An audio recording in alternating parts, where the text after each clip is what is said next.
Silakan Pak Roni. Baik, bismillahirrahmanirrahim. Assalamualaikum warahmatullahi wabarakatuh.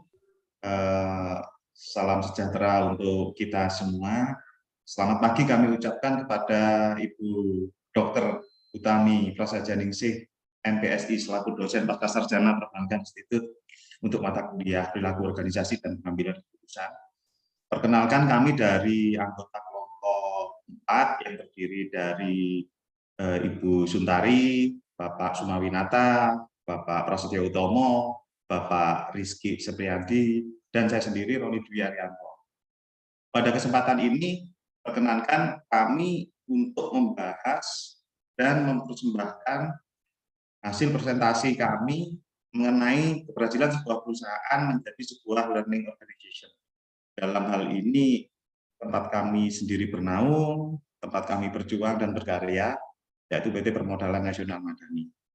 Baik, untuk mempersingkat waktu, mohon bantuannya Bu Tari untuk menampilkan slide yang pertama. Terima kasih. Keberhasilan Permodalan Nasional Madani dalam penerapan organisasi pembelajaran, ini yang akan kami bahas pada sesi video kali ini. Selanjutnya, next.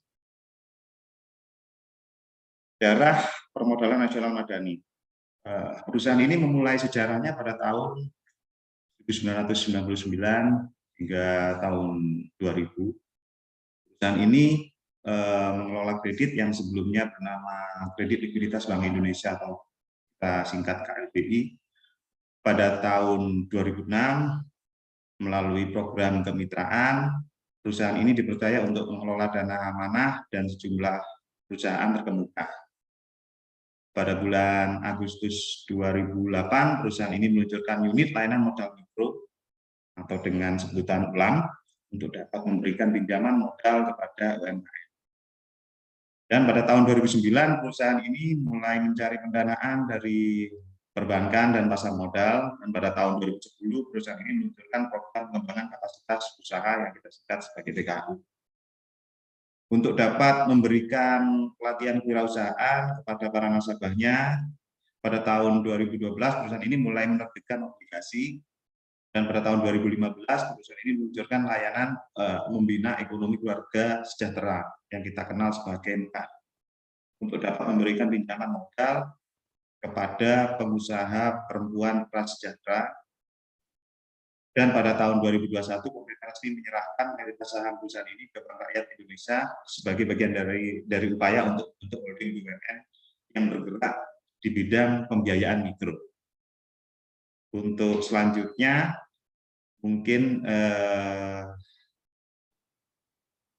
bisa disampaikan oleh teman-teman. Silakan dilanjutkan. Izin dilanjut ya. Di PNM itu ada visi dan misinya. Untuk visinya, menjadi lembaga pembiayaan terkemuka dalam meningkatkan nilai tambah secara berkelanjutan bagi usaha mikro, kecil, menengah, dan koperasi atau biasa disebut UMKMK yang berlandaskan prinsip-prinsip GCG. Untuk misinya itu dia ada 3. Yang pertama, menjalankan berbagai upaya yang terkait dengan operasional perusahaan untuk meningkatkan kelayakan usaha dan kemampuan wirausaha para pelaku bisnis UMKMK. Yang kedua, membantu pelaku UMKMK untuk mendapatkan dan kemudian meningkatkan akses pembiayaan UMKMK kepada lembaga keuangan, baik bank maupun non-bank, yang pada akhirnya akan meningkatkan kontribusi mereka dalam perluasan lapangan kerja dan peningkatan kesejahteraan masyarakat. Misi yang terakhir, meningkatkan kreativitas dan produktivitas karyawan untuk mencapai kinerja terbaik dalam usaha pengembangan sektor UMKMK.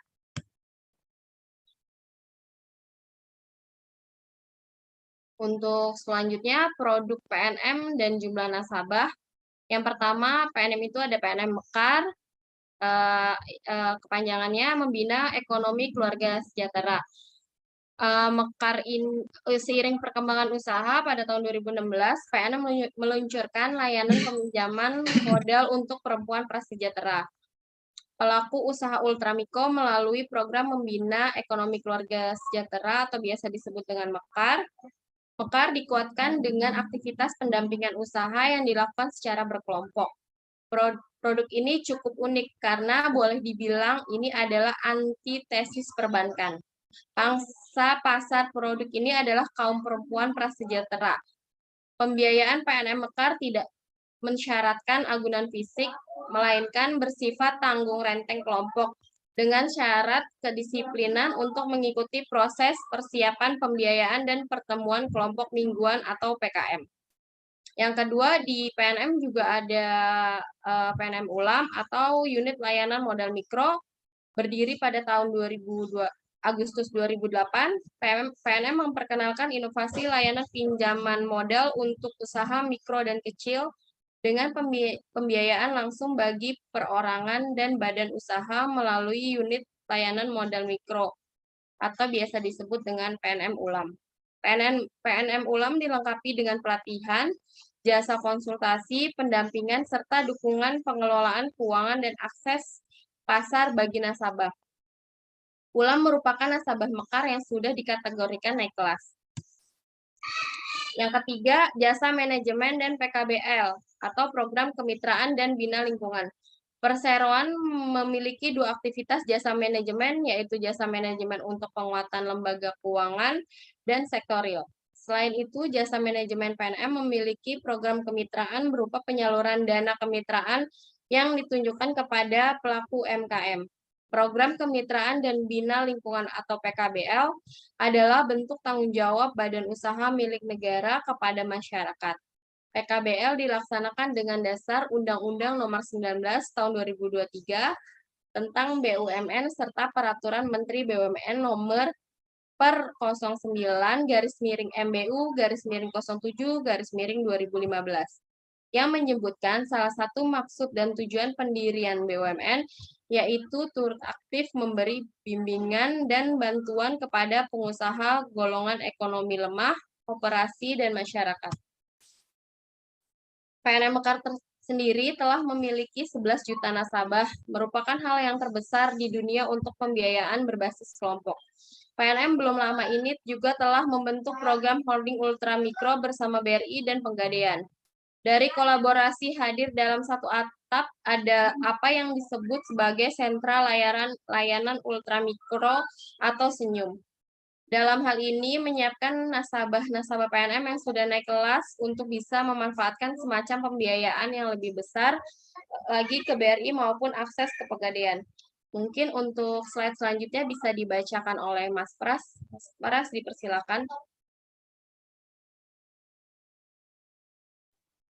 Baik, terima kasih, Mbak Tari. Mohon izin melanjutkan. Transformasi organisasi dan penggunaan teknologi informasi pada perusahaan PNM. Yang pertama adalah pengembangan teknologi informasi.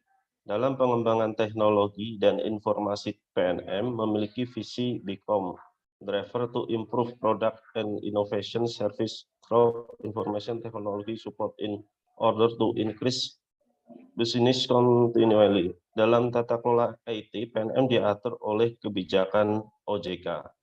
Sejalan dengan visinya, PNM juga telah memiliki ringkasan IT Master Plan di tahun 2022. Dalam hal human capital, PNM berupaya agar IT ini bisa memenuhi kebutuhan PNM dan memastikan kesesuaian antara kegiatan usaha bisnis PNM dengan kegiatan penyelenggaraan layanan teknologi informasi agar dapat berjalan dengan baik. Next, Mbak Tari. Aplikasi unggulan PNM. Yang pertama, PNM memiliki aplikasi yang bernama PNM Digi. PNM Digi merupakan aplikasi billing payment yang dilengkapi dengan Employee Digital Service. Untuk lebih memudahkan dalam proses administrasi karyawan, tentu manfaatnya ini akan memudahkan pendamping lapangan PNM dalam melakukan kontrol. Kemudian juga mengurangi human error dan juga mengurangi penggunaan kertas.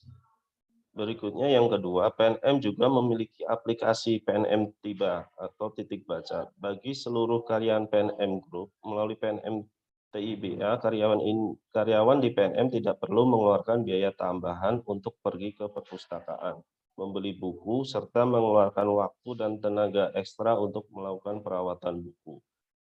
Yang berikutnya adalah integrasi perpustakaan melalui gawai. Ini merupakan bentuk konsistensi PNM untuk terus meningkatkan kompetensi transfer knowledge serta memperkaya pengetahuan bagi seluruh insan PNM. Hal ini juga memiliki dampak positif bagi perusahaan selain waktu pelatihan berkurang secara signifikan, meningkatnya efisiensi karyawan, dan tentunya penghematan biaya bagi perusahaan yang luar biasa. Untuk selanjutnya, dipersilahkan.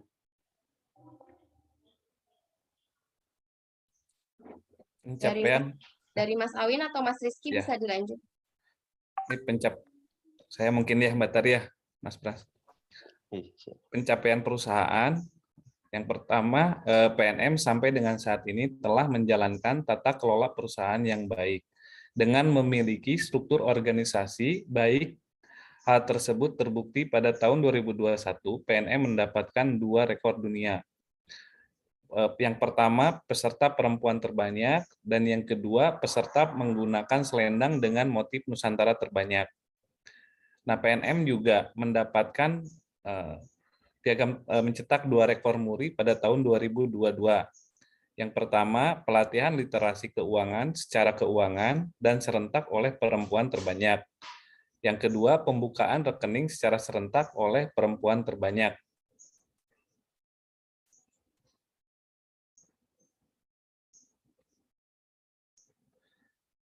Mungkin untuk kesimpulannya Pak Rizky ya. Terima kasih Pak Awin. Baik, kami lanjutkan dari slide beberapa slide yang kami sampaikan tadi. Coba kelompok kami tarik kesimpulan sebagai berikut. Yang pertama itu kesimpulan adalah PNM merupakan salah satu perusahaan yang berhasil menjadi learning organization. Hal ini secara umum bisa kita simpulkan melalui kiprah transformasi perusahaan ini dalam 12 tahun terakhir. Mulai dari transformasi model bisnis maupun transformasi dalam hal penggunaan teknologi dalam kegiatan usahanya. Yang kedua, aplikasi PNM Digi Karyawan merupakan super aplikasi yang terhubung dengan HRIS atau bisa disebut Human Resource Information System yang berada di PNM. Dengan platform sharing atau super aplikasi dengan sinergi PNM Group akan membentuk sebuah ekosistem digital yang terintegrasi. Kemudian yang tiga, inovasi aplikasi PNM Digi Karyawan. PNM sendiri berhasil meraih penghargaan untuk kategori Digital Innovation for Sustainable Business dalam ajang Digital Innovation Award 2022. Yang keempat, secara umum, aplikasi ini menyediakan beberapa fitur seperti integrasi, platform koperasi, pinjaman, investasi, asuransi, kendaraan, properti, hingga pinjaman syariah. Layanan ini juga menjangkau hingga ke nasabah PNM, seperti nasabah Mekar dan nasabah Ulam. Next.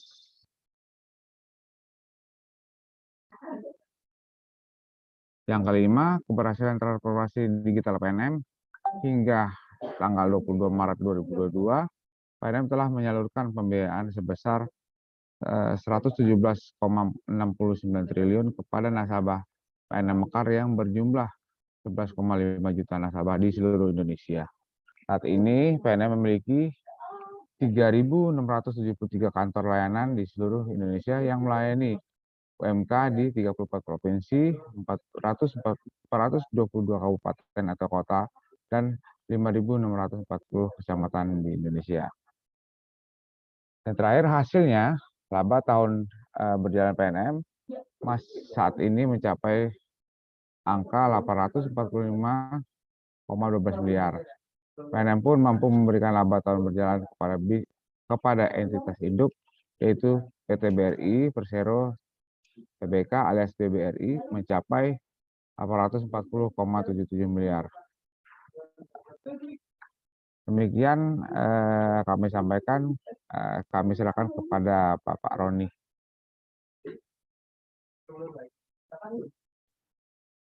Baik, terima kasih Pak Rizky atas waktunya.